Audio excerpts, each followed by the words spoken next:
रत्नागिरी जिल्ह्याच्या पोलीस विभागाचे मंत्री उदय सामंत यांच्या अध्यक्षतेखाली बैठक संपन्न।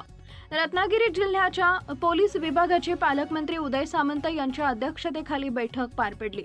जिल्ह्यामधील अंमली पदार्थांच्या बाबतीत ज्या तक्रारी येत आहेत त्यावर ठोस भूमिका पोलीस विभाग आणि जिल्हाधिकारी प्रांताधिकारी यांनी घेतली पाहिजे, या संदर्भात सूचना दिल्या गेल्या।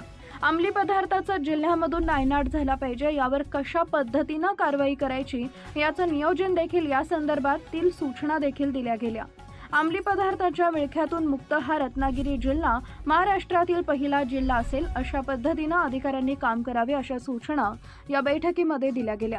या संदर्भातील 8 जणांना 5 जिल्ह्यातून तडीपार करण्याचा निर्णय प्रशासनाने घेतलेला आहे। रत्नागिरीतील कचऱ्याच्या संदर्भात बोलताना पालकमंत्री उदय सामंत म्हणाले, कचऱ्याच्या बाबतीत MIDCने निर्णय घेतलाय। घनकचऱ्यासाठी 5 एकर जागा देण्याचा निर्णय घेतला गेलाय। वर्षभरामध्ये घनकचऱ्याचा प्रकल्प रत्नागिरीमध्ये सुरू असल्याचं देखील पालकमंत्री उदय सामंत यांनी पत्रकारांशी बोलताना सांगितलंय। मोहीम राबवण्यासाठी बैठक घेतली, काय प्रशासनाला आदेश देण्यात या बैठकीत? आज रत्नागिरी जिल्ह्याची पोलीस डिपार्टमेंटची बैठक पालकमंत्री म्हणून माझ्या अध्यक्षतेखाली पार पडली आणि फक्त एकच विषय त्याच्यामध्ये होता की रत्नागिरी जिल्ह्यामध्ये अंमली पदार्थाच्या सेवनाच्या संदर्भातल्या ज्या काही तक्रारी येत आहेत त्याच्यावर ठोस भूमिका पोलीस डिपार्टमेंटनं आणि जिल्हाधिकारी प्रांताधिकाऱ्यांनी घेतली पाहिजे, या संदर्भातल्या सूचना देण्यासाठी आजची बैठक होती। टास्क म्हणून अंमली पदार्थाचं संपूर्ण नामोनिशाण जिल्ह्यातनं मिटलं पाहिजे, यासाठी कशा पद्धतीनं कारवाई करायची याचं नियोजन देखील SP नी करावं, अशा सूचना मी दिलेल्या आहेत। आणि असा प्रयत्न राहील की अंमली पदार्थाच्या विळख्यातून सुटलेला पहिला जिल्हा महाराष्ट्रातला हा रत्नागिरी जिल्हा असेल, अशा पद्धतीनं अधिकाऱ्यांनी काम करावं, अशा सूचना आजच्या बैठकीमध्ये दिलेल्या आहेत।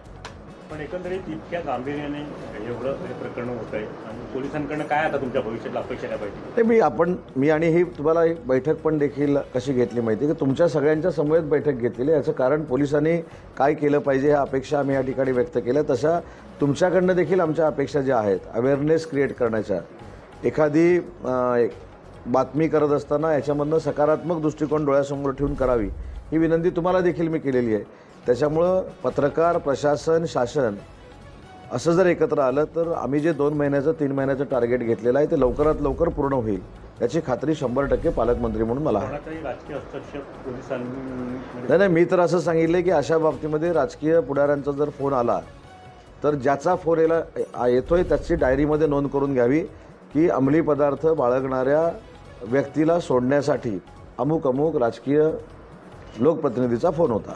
आणखी काही कडक सूचना तुम्ही केल्या त्या संदर्भात? नाही, सगळ्याच कडक सूचना ह्या प्रेस कॉन्फरन्सला सांगायच्या नसतात। ज्या काही कडक सूचना किंवा कडक कारवाई करायची ते पोलीस अधीक्षक नक्की करतील। साहेब, याच्यामध्ये नाही, ही आता आपण एक टास्क म्हणून 3 महिने घेतलेली आहे, पण ही ऑनगोईंग प्रोसेस आहे।